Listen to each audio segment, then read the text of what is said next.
आइए जानते हैं आज की कुछ अंतर्राष्ट्रीय खबरों को। पहले एक नजर आज की हेडलाइंस पर।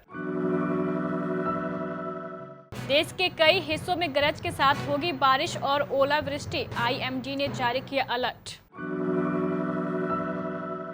एनसीपी की दो टूक, अनिल देशमुख के इस्तीफे का सवाल ही नहीं। कोरोना संक्रमण बढ़ने पर प्रदेश में सख्ती बढ़ी। महाराष्ट्र में आए 30,000 से ज्यादा नए मामले, गुजरात में होली उत्सव पर रोक। सऊदी अरब की तेल कंपनी अरामको को कोरोना लॉकडाउन के कारण लगा बड़ा झटका। ऑस्ट्रेलिया में भीषण बाढ़ से लोग घर छोड़ने को मजबूर। शादियों के सीजन से पहले सोने के गहने खरीदने जा रहे हैं तो समझ ले ज्वेलरी मेकिंग चार्ज का फंडा। हरमन बावेजा की संगीत सेरेमनी पर राज कुंद्रा ने जमकर किया भांगड़ा। अमिताभ बच्चन ने अभी तक नहीं लगवाई कोरोना वैक्सीन, खुद बताई वजह। और एयरपोर्ट पर बेटी वामिका संग दिखे विराट कोहली, अनुष्का शर्मा, वायरल हुआ फोटो। आने वाले दिनों में देश के कई अहम राज्यों के मौसम में बदलाव देखने को मिल सकता है। एक ताजा पश्चिमी विक्षोभ हिमालय क्षेत्र में सक्रिय हो गया है, जिसके कारण मौसम में खासा बदलाव देखने को मिलेगा। आज सोमवार सुबह तक लद्दाख, जम्मू कश्मीर और हिमाचल प्रदेश में गरज के साथ तेज बारिश होने की संभावना है। भारतीय मौसम विज्ञान विभाग ने रविवार को एक अलर्ट जारी किया है। मौसम विभाग के अनुसार उत्तराखंड और पंजाब सहित कुछ उत्तरी मैदानी इलाकों में मंगलवार सुबह तक बारिश हो सकती है। जम्मू कश्मीर और हिमाचल प्रदेश में आज सोमवार से कल मंगलवार तक बारिश और बर्फबारी होने की संभावना है। महाराष्ट्र के गृह मंत्री अनिल देशमुख पर मुंबई पुलिस के पूर्व कमिश्नर परमबीर सिंह ने भ्रष्टाचार के गंभीर आरोप लगाए थे। इसके बाद प्रदेश की राजनीति में सियासी हड़कंप सा आ गया।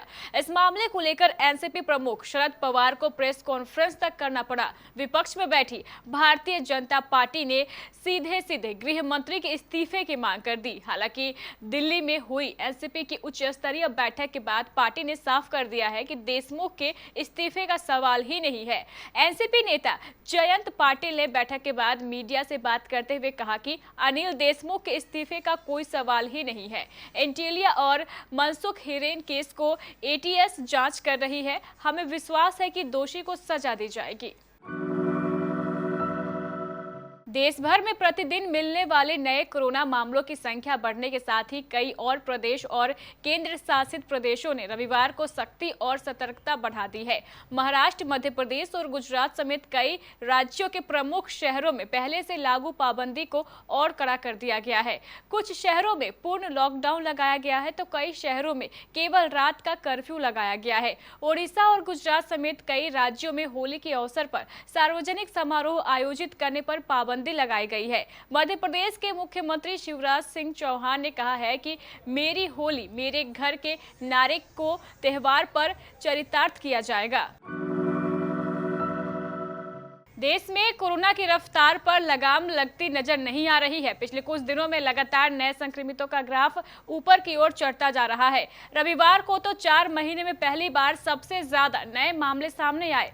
3 महीने बाद एक दिन में सबसे ज्यादा मौतों की भी बात कही जा रही है। पिछले 24 घंटे में कोरोना के 43,846 नए मामले सामने आए हैं, जबकि 197 लोगों की कोरोना के चलते मौत हुई है। वहीं अकेले महाराष्ट्र की बात करें तो यहाँ एक दिन में 30,535 नए मामले सामने आए हैं और 99 लोगों की मौत कोरोना के चलते हुई है।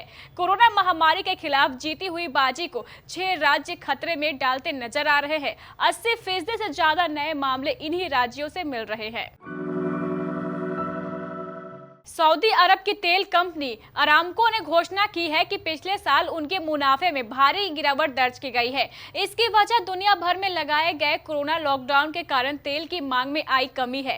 कंपनी को साल 2019 में जितनी कमाई हुई थी उसकी तुलना में पिछले साल 45% का नुकसान हुआ है। हालांकि दुनिया की सबसे बड़ी कंपनियों में से एक सऊदी अरामको ने इसके बावजूद 49 अरब डॉलर का मुनाफा कमाया है। इसके साथ ही सऊदी अरामको ने यह भी कहा है कि कंपनी के शेयर धारकों को फिर भी डिविडेंड दिया जाएगा और ये रकम 75 अरब डॉलर के बराबर होगी।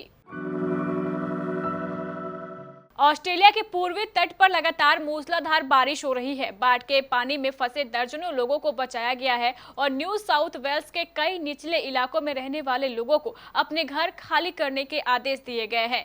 भयानक बाढ़ की आशंका को देखते हुए सिडनी के कई इलाकों को खाली करने के लिए कहा गया है। प्रशासन ने कहा है कि शहर के निचले इलाकों में रहने वाले हर इंसान को वहां से निकलना होगा। पुलिस के मुताबिक सिडनी शहर के उत्तरी क्षेत्र में सैकड़ों लोग वहां से निकलने में मदद करने वाले केंद्रों पर पहुंचे। मुख्य सड़कें बंद है। वहां से सामने आई तस्वीरें और वीडियो में देखा जा सकता है कि लोग घर के बाहर पानी में बह रहे हैं। अप्रैल से जुलाई तक शादियों का लंबा सीजन चलेगा। ऐसे में सराफा बाजारों में सोने चांदी के बने जेवर खरीदने के लिए लोगों की चहल पहल बढ़ सकती है। गोल्ड ज्वेलरी की खरीदारी इतनी भी आसान नहीं है जितना आपको लगता है। इसमें सोने चांदी की कीमतों से लेकर ज्वेलरी की डिजाइन, सोने की शुद्धता, मेकिंग चार्ज जैसी तमाम चीजों को ध्यान रखना पड़ता है। आज हम आपको बताएंगे कि मेकिंग चार्ज ज्वेलरी की कुल कीमत का खासा कितना होता है। साथ ही डिजाइन के हिसाब से इस शुल्क में काफी अंतर होता है। जब हम सराफा बाजार में सोने के गहने लेने पहुंचते हैं तो इस पर सोने की कीमत के अलावा मेकिंग चार्ज व जीएसटी भी लगता है। ज्वेलरी के डिजाइन के हिसाब से मेकिंग चार्ज लगता है। जैसे डिजाइन वैसे मेकिंग चार्ज। अगर ज्वेलरी बारीक और जड़ाऊ है तो उस पर ज्यादा मेकिंग चार्ज लगता है। ब्रांडेड ज्वेलरी का मेकिंग चार्ज सबसे ज्यादा होता है। मेकिंग चार्ज प्रति ग्राम के हिसाब से लगता है और यह 3% से लेकर 25% हो सकता है। ज्वेलरी में वेस्टेज चार्ज 2 से 5% होता है। बॉलीवुड अभिनेता हरमन बावेजा और साशा रामचंद्रानी की शादी की रस्में शुरू हो गई हैं। इन रस्मों में शामिल मेहमानों के कई वीडियोज और तस्वीरें भी सामने आ चुकी है। वहीं हाल ही में हरमन बावेजा की संगीत सेरेमनी से राज कुंद्रा का एक दिलचस्प वीडियो सामने आया है जिसमें वो मस्ती भरे अंदाज में भांगड़ा करते हुए नजर आ रहे हैं। राज का ये वीडियो एक्ट्रेस शिल्पा शेट्टी ने सोशल मीडिया अकाउंट पर शेयर किया है। इस वीडियो को शेयर करते हुए शिल्पा ने अपने पति की जमकर तारीफ की। अमिताभ बच्चन ने रविवार को संकेत दिया है कि वह आंख की सर्जरी से ठीक होने के बाद जल्द ही कोरोना वायरस रोधी टीका लगवाएंगे। दरअसल इस महीने 78 वर्षीय अभिनेता ने अपनी आंख की सर्जरी के बारे में जानकारी दी थी और कहा था कि वह धीरे धीरे और कठिनाइयों से ठीक हो रहे हैं। पिछले सप्ताह बच्चन की दूसरी आंख की सर्जरी हुई थी। अमिताभ ने अपने ब्लॉग पर कोविड-19 के बढ़ते मामलों पर चिंता जताई है और अपनी आगामी फिल्म चेहरे के बारे में बताया है। उन्होंने लिखा, वायरस के एक और प्रकार का भय सता रहा है। टीका अनिवार्य हो गया है और जल्द ही मुझे भी कतार में लगना होगा। जैसे ही आंख ठीक होती है तब तक दुनिया अजीब है। मनोरंजन जगत के कई सितारों ने अब तक कोविड-19 की वैक्सीन लगवा ली है। इसमें शर्मिला टैगोर, धर्मेंद्र, जितेंद्र जैसे नाम शामिल है।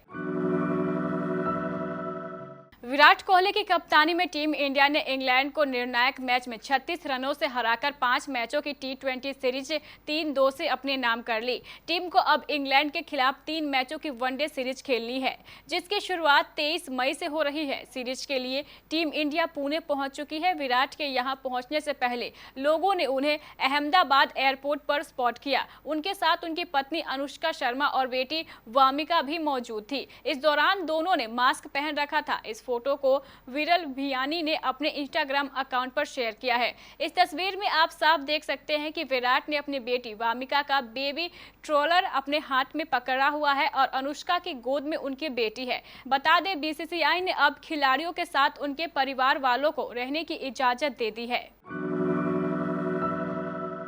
तो ये थी हमारे कुछ अंतर्राष्ट्रीय खबरें। चलेंगे प्राइम स्टूडियो।